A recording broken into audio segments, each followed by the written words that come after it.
Hey guys, আজকে আমি তোমাদের সাথে আমার অনেক বড় একটা প্রবলেম শেয়ার করব। মানে প্লিজ যদি কারো কাছে কোনো সলিউশন থাকে আমারে জানাইও।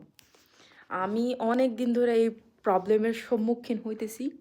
তো প্রবলেমটা হলো এই যে আমার ফেস, এই ফেসের মধ্যে এই যে চামড়া চামড়া উঠে যায়, যে এত বেশি বোঝা যেতেছে না ক্যামেরাতে, কেন জানি না, হালকা হালকা বোঝা যেতেছে। এই যে গোসলের পরে যে এরকম অনেক শুষ্ক হয়ে যায়।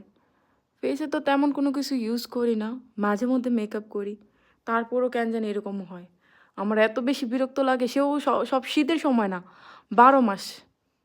এই যে চামড়া উঠে ফেস থেকে এরকম নাকের মধ্যে, আর এই জায়গাটাতে এই যে একটু বেশি। এখন এইটার কি কোনো সমাধান আছে? যদি থাকে প্লিজ প্লিজ প্লিজ কমেন্টে জানায়ও প্লিজ, যদি থাকে, বা ইনবক্স করো, ওকে?